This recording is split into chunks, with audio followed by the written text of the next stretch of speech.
Hey, greetings, comic fans out there. This is writer Ron Fortier, joined by my colleagues, letterer supreme and fellow artist Mike Belcher out of Kentucky, and from Missouri, the man himself, Chief Engineer Rob Davis. And we're here to tell you about the new Silverline Kickstarter campaign, which features the second issue of two amazing series. First being Steam Patriots, by our partners Scott Wakefield and Rory Boyle, and the second, the one that we're intimately involved with, Beyond the Stars #2, which I had the fun of writing. It's a great science fiction book and pulls out all the stops. It's the old classic pulp stuff like space operas. Sadly, the one person who should be joining us for this little promotion is the man himself, our artist, penciler, colorist, do-it-all, Mr. Andrea Bormida of Italy.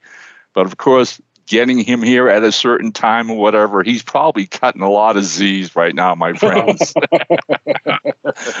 Or at least in the middle of the afternoon, depending on where he is in Italy, I guess. But, right. But just Andrea needs to know that we send out a big shout out to him. Hey, look, this series has been a surprise for me. I ran across Andrea on a social media site and absolutely loved his work. I've got a pseudo background in writing sci-fi comics, starting from the first one I did for Charlton years ago, almost 50 years ago, and then did Terminator for a while and ultimately moved off to Gene Roddenberry's Lost Universe. So when I saw Andrea's illustrations of these science fiction figures and a spaceship with solar sails, I was hooked. That did it for me, all right? Contacted Andrea. He sent me some of the characters he designed. And from that, this story was born. It's a 6-issue miniseries. Now, here's the kicker, which I love, and especially working with Mike here. I finished the script. I sent it to Andrea and Mike both, because Mike's ultimately going to letter it. But Mike, tell them what you do when you get the script.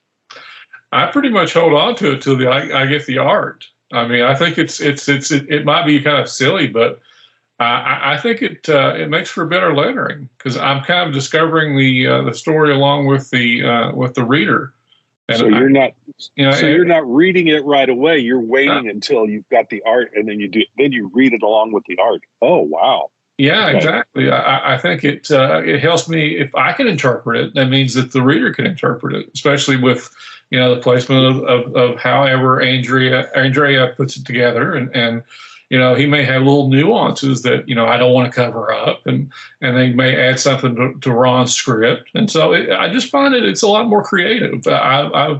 By reading a script, I get one side of it, but comics is a marriage. Comics is that what I consider that nice, perfect marriage of words and art, and lettering is that glue that puts it together. And I think it just, as far as my workflow, I think it just looks better if I kind of experience them both at the exact same time.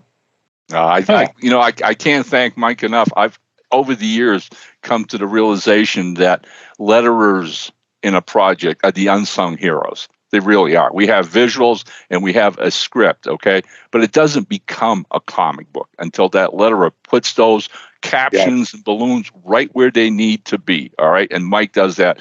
Of course, the first time I sent out the scripts, I'm waiting desperately to hear my fellow creators' opinions, right? Andrea will get back to me and his Italian passion for what he's doing. Like, I love this. This is great, Ron, blah, blah, blah. And I'm waiting for Mike. And Mike says, I haven't read it yet. Okay. Okay. But then when he explained his process, and I went, yep, that works. Enough so that makes a great deal of sense to do it that way. Yeah. And so after we had the artwork for issue 2, which all you comic readers hopefully are going to support and get out there, okay? Then I got a really great letter from Mike shortly after he lettered that issue. And issue 2, I think, moves the story along at a great pace. Wouldn't you say, Mike? Oh, absolutely.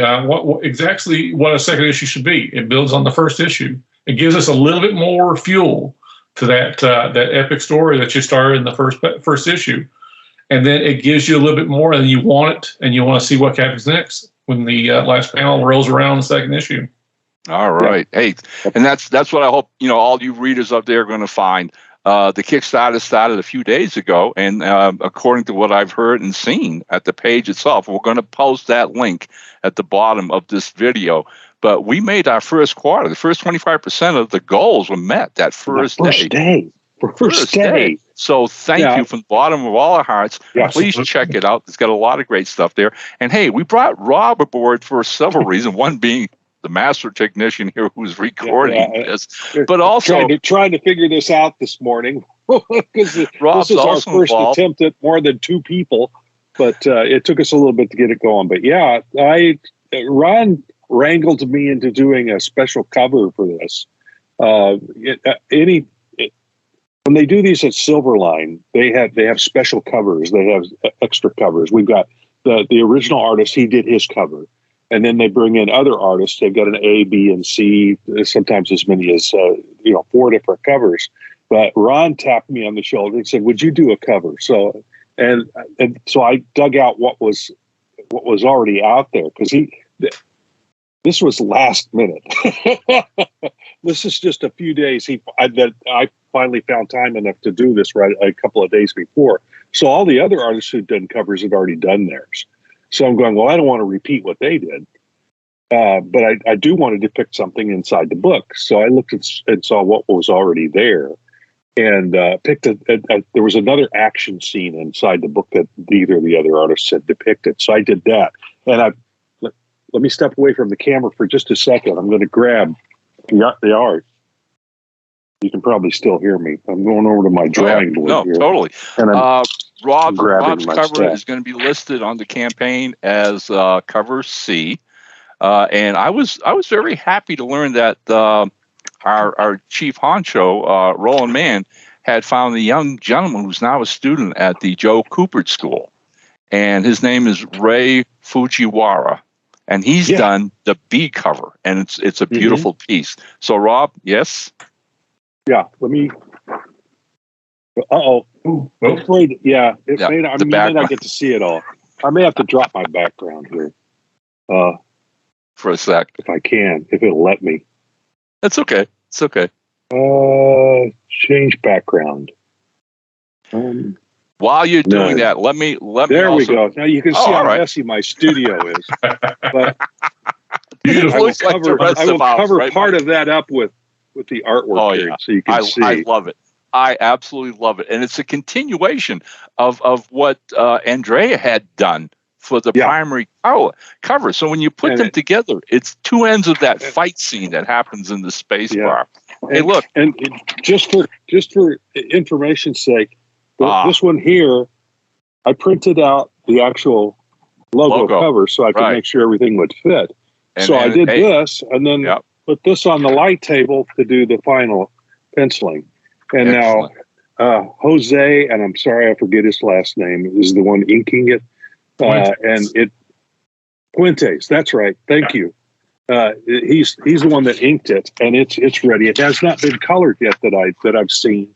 But by the time the book is actually out and for everyone to purchase on the Kickstarter, it should be all finished up. But I want to give a tip of that. I love the piece. I want to give a tip of the hat to Mike, who designed that logo, by the way, which I absolutely love. Did a great job with that. Nicely done. Hey, look, we're not just that little strip at the top.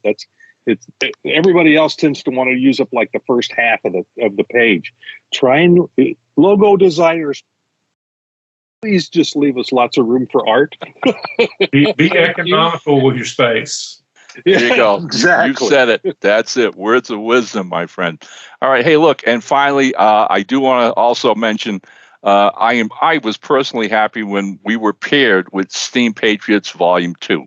Hopefully, be aware, if you haven't picked up either issues 1 or 2 of these great comics, they will be available to you once you get involved with the Kickstarter and you check us out, all right? So you can get one of Steam Patriots and one of Beyond the Stars. Scott Wakefield and Rory Boyles have really knocked their socks off doing what I think is an amazing concept of steampunk in the American Revolution.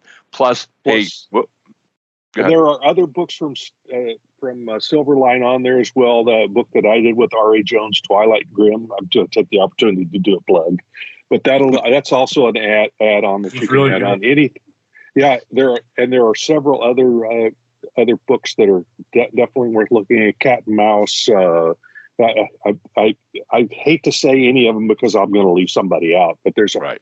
Silverline's got a lot of great books. So check out the add-ons, see if you want to add on any of those, and check out the other books from Silverline. And they're doing great things. Silverline's doing great things. They are. Hey, look, we're going to end this now. I think you're giving us the perfect segue to do that, my friend. Okay. But I try. we really appreciate all your support for issue number 1 of both these great comics. All right. And hope you'll join us as the ride continues. So on that note, let's 3, 2, 1. Make mine Silverline.